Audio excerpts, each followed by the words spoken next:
सर्वांना नमस्कार. 2026च्या मार्गदर्शक तत्वानुसार नवीन शाळा व्यवस्थापन समिती शाळा स्तरावर आपल्याला तयार करायची आहे. त्याबाबतचा हा मार्गदर्शक व्हिडिओ. सर्वप्रथम सुनील बोळे या यूट्यूब चॅनलवर आपल्या सर्वांचे स्वागत. सर्वांना नमस्कार.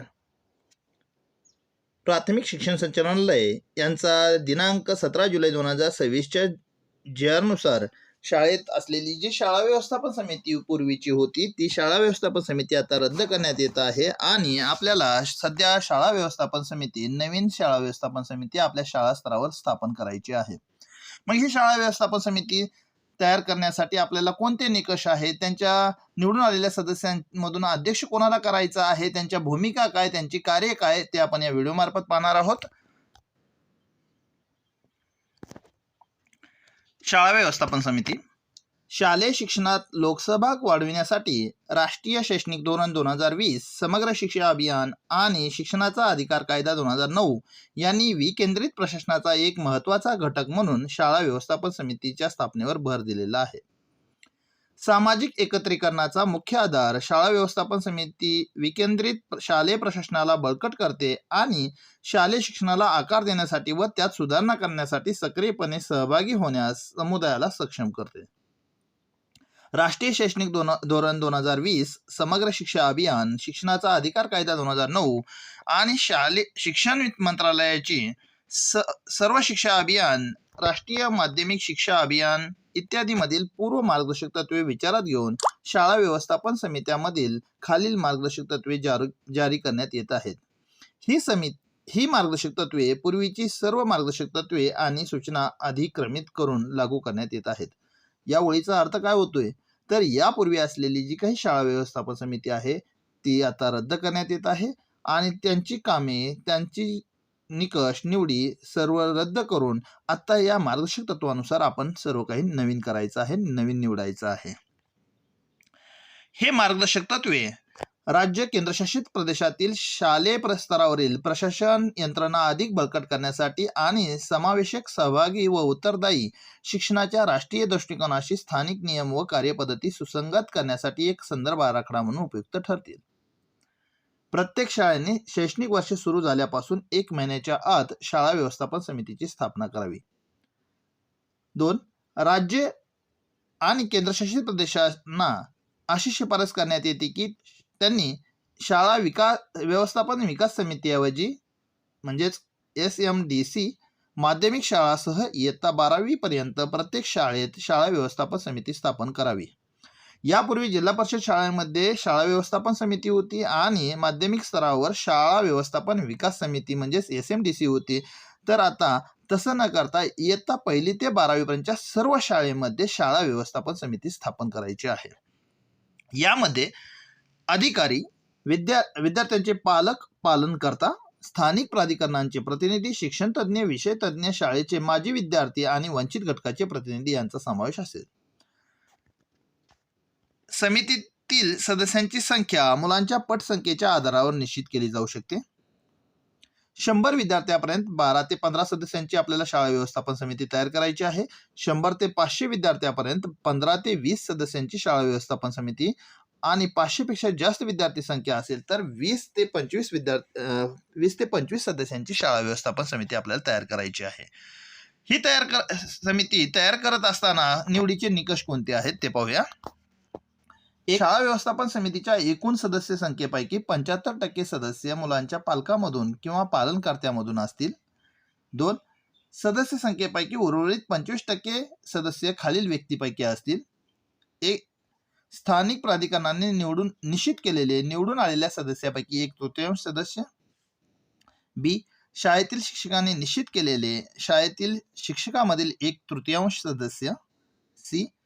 उर्वरित 1/3 सदस्य हे स्थानिक शिक्षण तज्ज्ञ, विषय तज्ज्ञ, शैक्षणिक क्षेत्रातील मान्यवर, ज्येष्ठ विद्यार्थी, शाळेचे माजी विद्यार्थी आणि शाळेच्या शेजारील भागात कार्यरत असलेल्या अंगणवाडी सेविका, अधिकृत सामाजिक आरोग्य कार्यकर्ता म्हणजे आशा सेविका, त्याचबरोबर सहाय्यक परिचारिका, प्रसविका, ANM आणि अशा इतर आघाडीच्या सामाजिक कार्यकर्त्यांमधून निवडली जातील. या सदस्यांची निवड समितीच्या पालक प्रतिनिधीद्वारे केली जाईल. मित्रांनो, आपल्याला अशा प्रकारच्या शाळा व्यवस्थापन समिती तयार करायची आहे. याची ही निवडीची निकष आहेत. आपण पाहिलं की 75% सदस्य हे पालक प्रतिनिधीतून. समजा आपल्या शाळेमध्ये 100 विद्यार्थी असतील, 100 विद्यार्थी असतील तर आपल्याला 12 ते 15 सदस्यांची शाळा व्यवस्थापन समिती तयार करावी लागेल. मग 15 सदस्यांची शाळा व्यवस्थापन समिती जर तयार करायची असेल तर या ठिकाणी 75% पालक किंवा पालककर्त्यामधून निवडायचे असतील तर आपल्याला 15 पैकी 11 पालक 75% होतात, ते 11 पालक हे पालकामधून निवडायचे आहेत. आता 15 पैकी 11 निवडून झाल्यानंतर 4 सदस्य निवडायचे आहेत.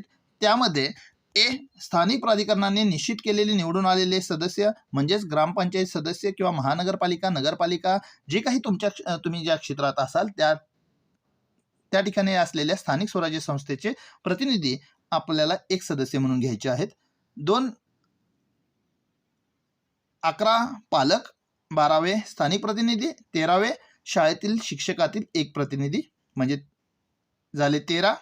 आणि 1 सदस्य आपल्याला स्थानिक शिक्षण तज्ज्ञ, विषय तज्ज्ञ, शैक्षणिक क्षेत्रातील मान्यवर, ज्येष्ठ विद्यार्थी, माजी विद्यार्थी किंवा अंगणवाडी सेविका, आशा सेविका किंवा परिचारिका यामधून आपल्याला एकाची निवड करायची आहे. आणि हे झाले 14. आणि 15वे म्हणजे आपले शाळेचे मुख्याध्यापक, प्राचार्य किंवा प्रभारी मुख्याध्यापक यापैकी हे सदस्य सचिव म्हणून काम करणार असणार आहेत. अशा प्रकारे आपण 15 जणांची शाळा व्यवस्थापन समिती स्थापन करायची आहे. पुन्हा ते रिपीट करतो. 11 पालक, 12 स्थानिक प्रतिनिधी, 13 शिक्षक प्रतिनिधी, 14 स्थानिक शिक्षण तज्ज्ञ, विषय तज्ज्ञ किंवा ज्येष्ठ विद्यार्थी किंवा माजी विद्यार्थी, आशा सेविका, अंगणवाडी सेविका यांच्यापैकी 1 जण. आणि 15 असतील आपले मुख्याध्यापक, प्राचार्य किंवा प्रभारी मुख्याध्यापक. अशा पद्धतीने शाळा व्यवस्थापन समिती निवडायची आहे.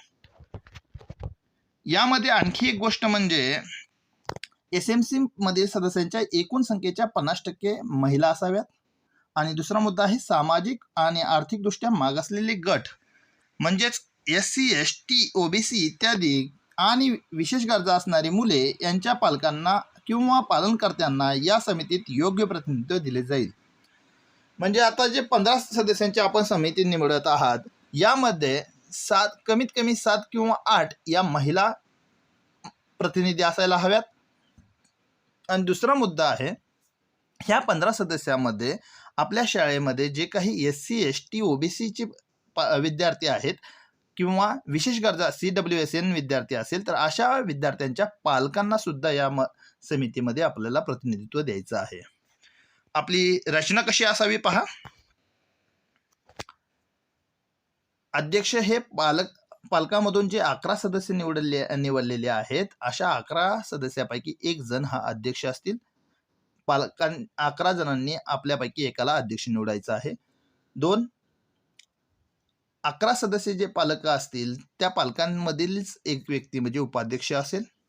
3 शाळेत शिकणाऱ्या सर्व इयत्तामधील मुलांचे पालक हे सदस्य असतील. 4 स्थानिक प्राधिकरणाचे निवडून आलेले सदस्य हे सदस्य, शाळेतील शिक्षक सदस्य, स्थानिक शिक्षण तज्ज्ञ, विषय तज्ज्ञ, शैक्षणिक तज्ज्ञ आणि वरिष्ठ विद्यार्थी, शाळेचे माजी विद्यार्थी, अंगणवाडी सेविका, आशा सेविका, परिचारिका हे सदस्य असतील. प्राचार्य, मुख्याध्यापक, शाळा प्रभारी हे सदस्य सचिव म्हणून काम पाहणार आहेत. यानंतर आहे सदस्य सचिवांची भूमिका. कर्तव्य खालीलप्रमाणे आहेत. शैक्षणिक वर्ष सुरू झाल्यापासून 1 महिन्याच्या आत शाळा व्यवस्थापन समितीची स्थापना सुनिश्चित करणे. 2 शाळेत शिकणाऱ्या मुलांच्या पालकामार्फत निवडणुकीद्वारे सदस्यांची निवड करण्यापूर्वी वार्षिक सर्वसाधारण सभेचे वेळेवर आयोजन करणे. निवडणुकीच्या वेळी 50% पालनकर्ता उपस्थित राहतील याची खात्री केली जावी. म्हणजेच एकूण विद्यार्थी प्रतिनिधी असतील त्यातील जे पालक असतील त्या पालकापैकी 50% तरी पालक शाळेमध्ये या निवडीसाठी उपस्थित राहिले पाहिजेत. 3 नवनियुक्त शालेय व्यवस्थापन समिती सदस्यांचा संपूर्ण तपशील समिती स्थापन झाल्यापासून 1 आठवड्याच्या आत शाळेच्या इमारतीतील दर्शनी भागात लावणे. पालकांच्या सदस्यांच्या तपशिलापुढे नाव, पद, संपर्क क्रमांक, ईमेल ID इत्यादीचा समावेश असावा. पालकांच्या बाबतीत त्यांच्या नावासमोर पाल्याचे नाव आणि त्यांच्या वर्गाचा तपशील देखील नमूद करावा. 4. शालेय व्यवस्थापन समितीच्या बैठका किमान महिन्यातून एकदा घेणे. 5. बैठकीदरम्यान शालेय व्यवस्थापन समितीचा कोरम किमान 50% पूर्ण असेल याची खात्री करणे. शालेय व्यवस्थापन समितीच्या बैठकीत चर्चा करण्यापूर्वी कार्यसूची म्हणजेच अजेंडा तयार करणे. 6. शालेय व्यवस्थापन समितीचा तपशील नोटीस संबंधी माहिती, बैठकीला उपस्थित सदस्य, कार्यसूची आणि बैठकीचे इतिवृत्त ठेवण्याच्या नोंदी इत्यादीच्या नोंदी ठेवण्यासाठी नियमानुसार नोंदवही रजिस्टर ठेवणे. 7. बैठकीचे इतिवृत्त आणि निर्णय योग्यरित्या नोंदवणे व ते समितीच्या सर्व सदस्यांना तसेच जनतेला उपलब्ध करून देणे. 9. शालेय व्यवस्थापन समितीच्या स्थापनेनंतर 1 महिन्याच्या आत SMC सदस्यांचे क्षमता वृद्धी प्रशिक्षण निश्चित करणे तसेच गरजेनुसार SMC सदस्यासाठी वेळोवेळी प्रशिक्षण व कार्यशाळेचे आयोजन केले जाऊ शकते. 10. Unified district information system for education plus म्हणजेच UDIS प्लस पोर्टलवर उपलब्ध असलेले शालेय अहवालपत्रक म्हणजेच स्कूल रिपोर्ट कार्ड शाळेतील दर्शनी भागात लावणे तसे आणि पहिल्याच बैठकीत ते SMC सदस्यांना उपलब्ध करून देणे. 11. SMCच्या बैठका रचना पालनकर्ते किंवा पालकांमधून निवडलेल्या सदस्यांची निवड करण्यासाठीची निवडणूक. 11. SMCच्या बैठका रचना पालनकर्ते किंवा पालकांमधून सदस्यांची निवड करण्यासाठीची निवडणूक, नामनिर्देशित सदस्यांचा समावेश इत्यादीबाबत जिल्हा किंवा गट स्तरावरील अधिकाऱ्यांनी दिलेल्या आदेशांचे किंवा निर्देशांचे पालन होत असल्याची खात्री करणे.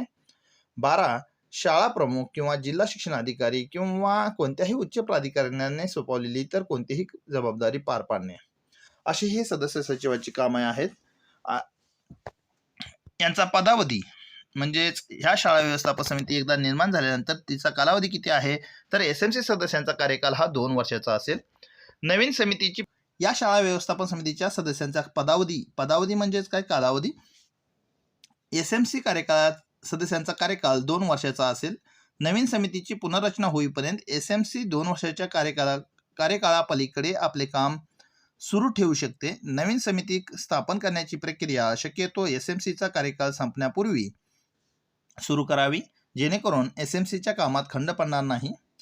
एखाद्या सदस्याची दुसऱ्या कार्यकाळासाठी पुनर्नियुक्ती केली जाऊ शकते, परंतु सदस्य सचिवाव्यतिरिक्त कोणताही सदस्य सलग 2 वर्षापेक्षा जास्त कार्यकाळासाठी पदावर राहू शकत नाही. सलग 2 पेक्षा जास्त कार्यकाळासाठी पदावर राहू शकत नाही कोणताही सदस्य.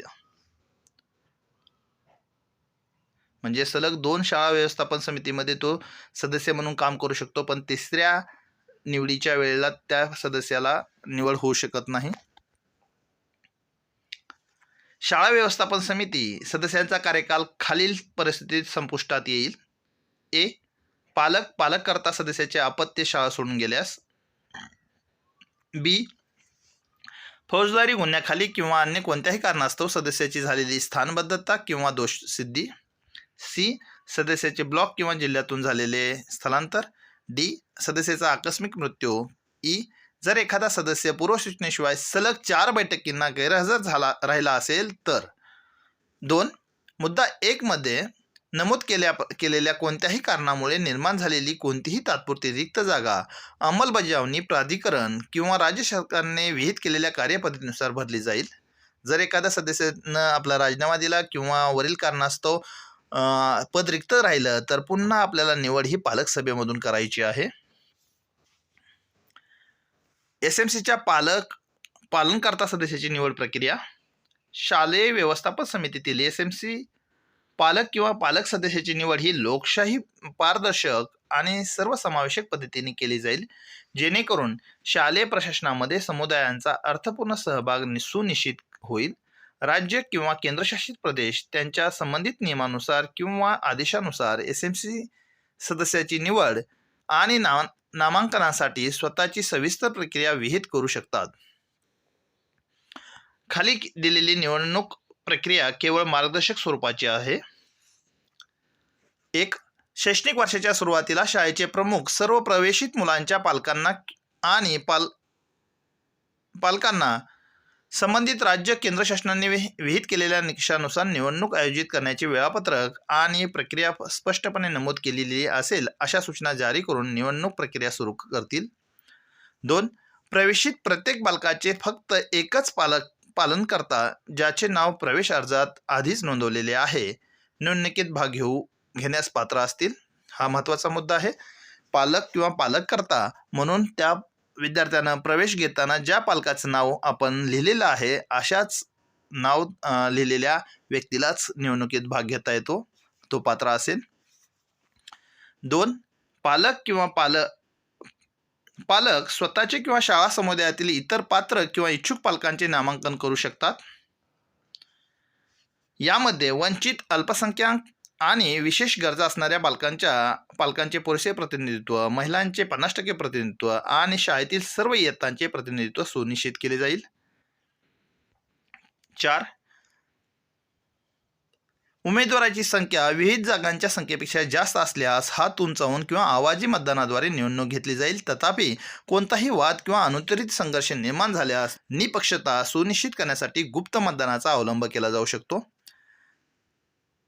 5. मतदानाच्या वेळी प्रवेशित मुलांच्या पालकांची पालनकर्त्यांची किमान 50% उपस्थिती असणे अनिवार्य आहे. 6. निपक्षपाती आणि पारदर्शकता राखण्यासाठी निवडणूक प्रक्रियेचे पर्यवेक्षण नियुक्त शिक्षण अधिकारी आणि अधिकृत प्रतिनिधीद्वारे केले जाऊ शकते. 7. प्रक्रिया पूर्ण झाल्यावर निवडून आलेल्या सर्व पालक आणि पालनकर्ते सदस्यांची नावे संस्थेच्या प्रमुखाद्वारे अधिकृतपणे नोंदवली जातील. शाळा व्यवस्थापन समितीच्या स्थापनेनंतर नव्याने गठीत झालेल्या समितीची पहिली बैठक दुसऱ्या दिवशी किंवा जास्तीत जास्त 1 आठवड्याच्या आत घ्यावी. या पहिल्या बैठकीमध्ये अध्यक्ष आणि उपाध्यक्षांची निवड करण्यात यावी. पालकांची आपण बैठक लावायची आहे. या बैठकीमध्ये पहिली बैठक आपण लावणार आहात आणि या पहिल्या बैठकीमध्ये अध्यक्ष आणि उपाध्यक्षांची ते 11 जण निवड करणार आहेत. या शाळा व्यवस्थापन समितीच्या उपसमित्या अध्यक्ष, उपाध्यक्ष, सदस्य, सचिव SMCच्या प्रभावी कामकाजासाठी त्यांच्या आवश्यकतेनुसार SMC सदस्यामधून उपसमित्या स्थापन करू शकतात. SMCला खालील 2 उपसमित्याद्वारे सहाय्य केले जाऊ शकते. शाळा इमारत समिती. शाळा इमारत समितीकडे शाळेच्या पायाभूत सुविधांचे नियोजन, अंदाजपत्रक तयार करणे, व्यवस्थापन, देखरेख, पर्यवेक्षण, अहवाल देणे, बांधकाम, नूतनीकरण, दुरुस्ती व देखभालीशी संबंधित खात्याचे व्यवस्थापन करण्याची जबाबदारी सोपवली जाऊ शकते.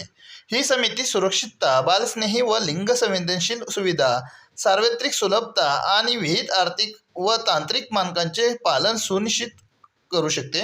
तसेच सुरक्षित व सर्वसमावेशक आणि अध्ययनपूरक वातावरण निर्माण करण्यासाठी सर्व नागरी कामांच्या वेळेवर अंमलबजावणीसाठी काटेकोरपणे देखरेख सुनिश्चित करेल. दुसरी उपसमिती आहे शैक्षणिक समिती. नियोजन, व्यवस्थापन, देखरेख, पर्यवेक्षण, अहवाल देणे, UDAS+ साठी माहिती संकलनसह सर्व शैक्षणिक उपक्रमासह शैक्षणिक समिती जबाबदार असेल. ही समिती सामाजिक, आर्थिक, लिंग आणि अपंगत्व संबंधित अडथळे दूर करून शिक्षणाचा दर्जा, समानता यामध्ये निरंतर सुधारणा सुनिश्चित करेल. शिक्षक व विद्यार्थ्यांच्या उपस्थितीवर देखरेख ठेवेल, मार्गदर्शन आणि समुपदेशनास मदत करेल, विद्यार्थ्यांच्या प्रगतीचा मागोवा घेईल, समृद्ध आणि विकासात्मक अध्ययन उपक्रमांना चालना देईल आणि विद्यार्थी व शिक्षकांच्या सर्वांगीण शैक्षणिक, सामाजिक आणि व्यक्तिमत्व विकासाला प्रोत्साहन देईल.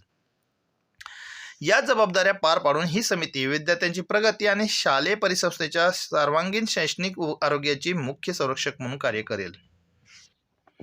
मित्रांनो, आपण या व्हिडिओद्वारे शाळा व्यवस्थापन समितीची रचना कशी तयार करायची, निकष कोणते, त्याचबरोबर आपण त्या SMCची रचना कशी आहे, सदस्य सचिवांच्या भूमिका आणि जबाबदाऱ्या कोणत्या आहेत, त्यांचा कालावधी किती आहे, निवड प्रक्रिया कशा प्रकारे राबवायची आहे ते आपण पाहिलेलं आहे. पुढील व्हिडिओमध्ये आपण या शाळा व्यवस्थापन समितीच्या सदस्यांची भूमिका काय, त्यांची जबाबदाऱ्या काय आणि त्यांचे कार्य कोणते आहेत ते आपण पाहणार आहोत. धन्यवाद.